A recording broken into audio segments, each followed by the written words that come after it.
Hello. Welcome to a new video. And one thing I have been doing this year is reading romances and different tropes and really trying to do more of an exploration of the romance genre as a whole and get a better sense of what type of books I enjoy. I typically think I know what type of tropes I like, but I'm very quickly realizing I also know nothing. I really have no idea what my taste is. And this is kind of just the point of these videos, is to get a better sense of what I might enjoy and just really get exposed to more authors and more different types of books. So today we are doing one that I typically really enjoy in romantasy, but at the same time, I don't necessarily know that's a lie. No, I know I enjoyed it in contemporary romance as well, but it has to be done right. And that is enemies to lovers. So I find typically in romantasy, it translates a bit better because there's usually some type of scenario that makes more sense for our characters to be enemies. Whereas in contemporary, they're not really enemies. They're kind of adversaries. Did I say that right? Adversaries? I don't know. But they are not intense enemies. And they're not somebody who I would say is like hating somebody through and through, or even has a good reason for it. So that is one thing that can be an issue for me in contemporary romance books. But we're going to read a few today and see if any of these, are ones that I enjoy. And I do think, just off the top of my head, I think I'm going to enjoy most of these, but we will see. So we have 5 books today. First off, You Deserve Each Other by Sarah Hogel. I think this is 2 exes or trying to break up or get back together. Bully by Penelope Douglas. I do not like bully romances, so this one is going to be the biggest test, but I also have enjoyed things that I've read from her in the past. So I think this gives me the biggest opportunity to enjoy something within a bully romance. Beautiful Bastard by Christina Lauren. I've enjoyed quite a few of their books, but this is, I think, one of the first books that they came out with before they got a little more cutesy with their books. I think they used to be very smut heavy, and this is one of them. From Lukov with Love by Mariana Zapata. She's somebody who I really enjoy, and I've had really good experiences with her books, and I'm just excited to pick up another one. And the last one is Vicious. I think it's by LJ Shen, and don't know much about this, but I do believe I have read from them before too. So, we have a chance that it could be well. And yeah, those are the ones that we are just going to be picking up and trying out today. So without continuing on forever and ever, let us just dive right into this. I'm just really actively disliking the way that our male main character is acting and treating our female main character. He is just such a bastard. And that is, kind of the point of the title, is that he's this hot dick. But he is just so shitty. And I do not endorse this. I am not on board. I really just cannot get into him as a character. And I'm just because he's hot does not mean, you should be into him. Stay far away. He is an asshole. That's not going to change probably. So I'm, not into this one at all.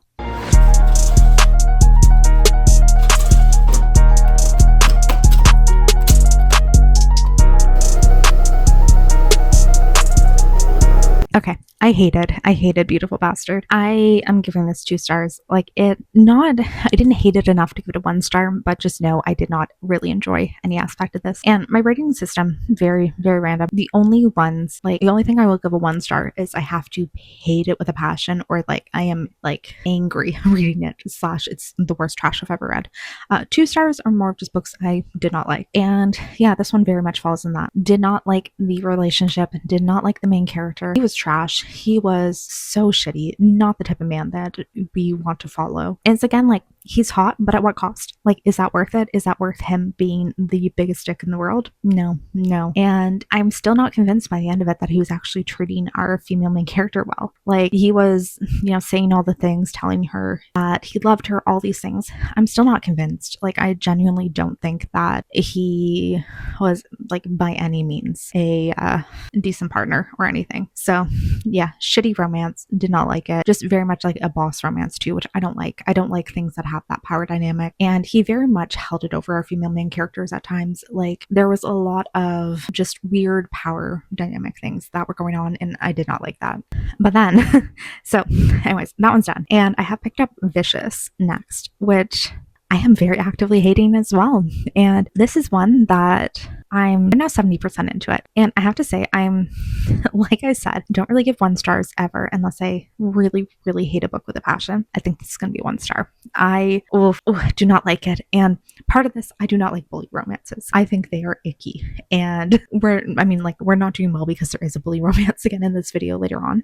But I just really, really feel uncomfortable with them. And I cannot get on board. I cannot get on board with that. And it's something that I just feel disgusting reading and do not like. So in this one, we are following Vicious, that is his nickname, gross, and Amelia. So when they were teenagers, Amelia's family worked for Vicious's.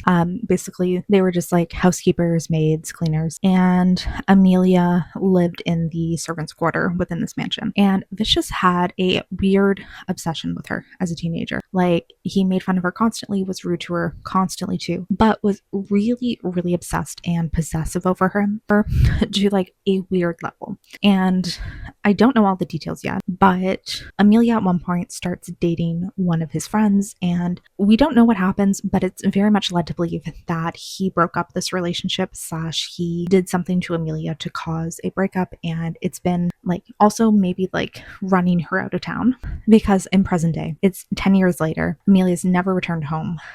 She lives in New York and has never gone back to her parents' home because she, one, like I think doesn't want to see Vicious, and 2, he did something to her, it seems, that completely like made her not okay to go back. And now in present day timeline, he is of course a rich asshole maybe billionaire, but businessman.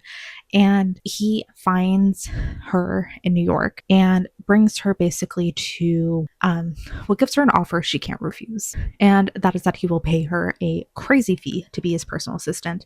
She's very much like struggling with money, has a lot of medical bills for her sister. And basically he offers her like the craziest salary she could ever believe in. And really like for a purpose. He has some ulterior motive, and I won't get into that, but he's really just hiring her for revenge on something. And he is a huge asshole to her, of course, constantly being an asshole to her, but is also obsessed with her and cannot stop thinking about how much he wants her. And then it seems like she's attracted to him, but I'm not enjoying this. Like, I really, really hate their dynamic. I hate Vicious as a character. I do not like how he's treated her. I don't like how he's currently treating her. Like, there's so many things about this that I am not enjoying, and I'm just feeling like so gross about all of it. So this is one that I can guarantee is going to be a 1 or 2 star. And yeah, I am, we'll see if things turn around, if he changes as a character in any means, but he is just such an asshole, and I cannot get on board with it. Okay, we're done Vicious, and this is insane. This is my 1 star of the year so far. I have not hated a book this much in a hot minute. Like, I'm trying to think back. I don't think I gave anything 1 stars last year either. Like, it's rare that I hate a book this much. Usually what I do, I'm gonna DNF it before that point, but this one I was angry. I was so angry that I genuinely wanted to finish it to give it a 1 star. And I hated this. I hated this so much. Should have DNF'd it, yes. Should not have put myself through it, but it was also short, so I was like, okay, it's fine. I don't like bully romances, which also good fucking luck for myself for the rest of the books in this video,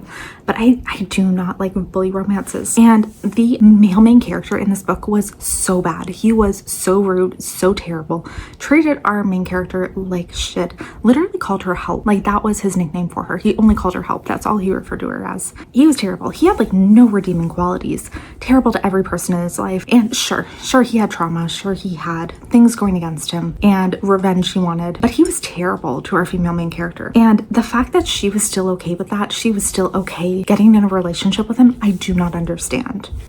Like, she was willing to overlook way too many things, and I just like thought she was stupid for it. And to be very honest, cannot believe how many things she was willing to overlook and just like let him get away with. And all of this, I can't believe it. So I'm so not into this one. I hated it a ridiculous amount. And yeah, like really nothing else to say aside from 1 star. And I'm feeling very passionately angry about it. Like, I can't believe that seeing all of the red flags in this man, somebody would still willingly want to get with him. No.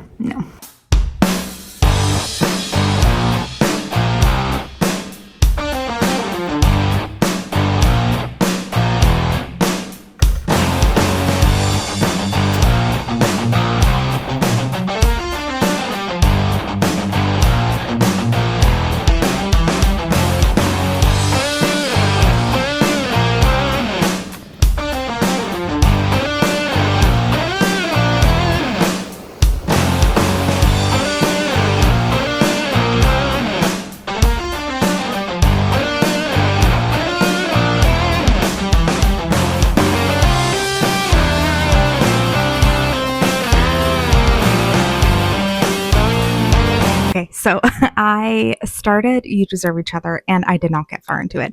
I think I did 25-ish%, which felt like a very, very good amount to really give this book a solid chance, but then ultimately decided to DNF it. It really, really just was not doing it for me, unfortunately. This is one where we have two main characters, they're engaged and they hate each other, and they are basically trying to make each other's lives miserable to end off this engagement because I forget what it was, but I think there was some kind of financial incentive or something for the person who stayed in the longest. Something weird.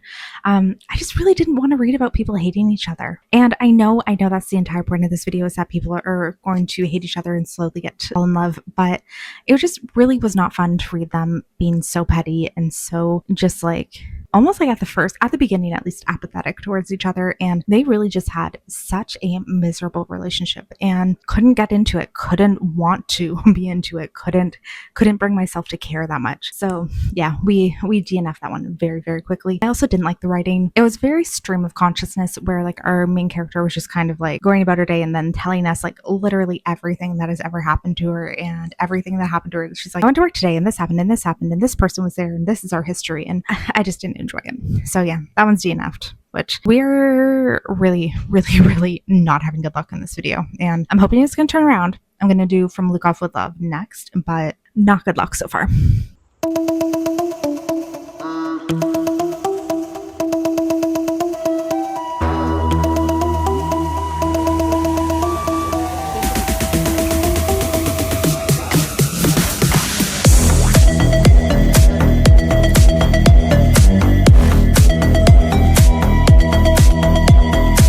Okay, I have started From Lukov with Love, and I'm having a very, very good feeling about this. Mariana Zapata's writing is just like doing amazing things for me already.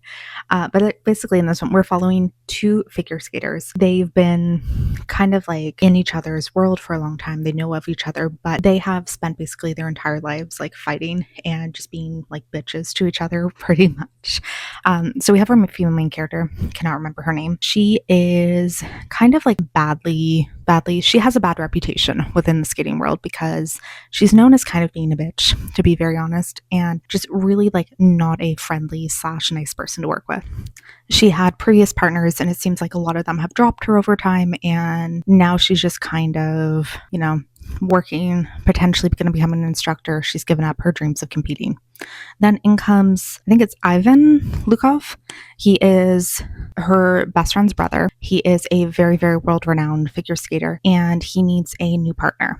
So his first instinct is to approach our female main character because it seems like they think that she is somebody who could work well with him, who is not going to be afraid of him because he does have this reputation. It's not going to be weird. They're close in age. It's not going to be like some young girl with him. Like, it's going to look good for, the press and all that. And I'm really, really not far in at all. But that is the basic premise, is that our female main character, she is now going to be working as his partner, and they're going to train and compete together. And basically they're just like constantly at each other's throats. They are making snarky comments and they are making mean comments, and I'm really, really eating it up, to be honest. Like, they're both just assholes to each other, but in a fun way. And I'm definitely so into this already. Like, the snark is great. The sassiness is great. Just all of it. Like, I'm invested. I'm really, really invested in this. I'm like really weirdly into figure skating too. So why not? Like, why not follow just figure skaters just really intensely competing? I'm so down. So starting off on a great note. My queen, she did it again. I really like Mariana Zapata, and I think I've only, before this book, I will say, I'd only given one of her books 5 stars, which was Well, Winnipeg and Me. And I don't know why, even having only read that one, immediately I was like, okay, yeah, this is an all-time favorite author for me. This is somebody who is my new favorite. And then I read a few others that were okay, but not fantastic. And this one reaffirmed everything that I thought about her. Yeah, I think she's going to be one of my favorite authors. I think that we are going to have the best luck ever with her. I think that anything that's one of her sports romance romances, we're gonna do it. And yeah, if you can't guess, this was a 5-star. I honestly, like, I'd say up until like the 50% mark, I was kind of like, ooh, am I even necessarily liking this? It's like, I think I'm invested. I think like I'm enjoying the writing. I'm enjoying the story. Do I care about the relationship? Do I care about the characters? And yeah, deeply care, deeply enjoy. I love this enemies to lovers type of dynamic. And this one is the type of dynamic that I enjoy. So I guess just general enemies to lovers, maybe not so much, but this was very much like rivals, and something about that worked very deeply for me. Our two main characters, they are two people who are at the absolute top of their game when it comes to figure skating, and they've always been like not quite rivals. They've competed in competitions before, but they've never fully gotten along. They've always had verbal sparring, and for our male main character, he kind of viewed this as like flirting is what we found out. The male main character hated him. She thought he was a total asshole, but we really quickly realized that male main character has deeply been in love with her this entire time, and that is a dynamic I love when it's the man falls first and we get to see him like secretly having pined this entire time. Love it. I love that dynamic. And this one did it so well, because you can so quickly see him like just going above and beyond and doing all of these things to take care of our female main character and just like make her happy, make her comfortable. And he instantly, you could tell he was like, yeah, I'm going to do anything in my power to get you that World Cup title that you want. I'm going to make this happen.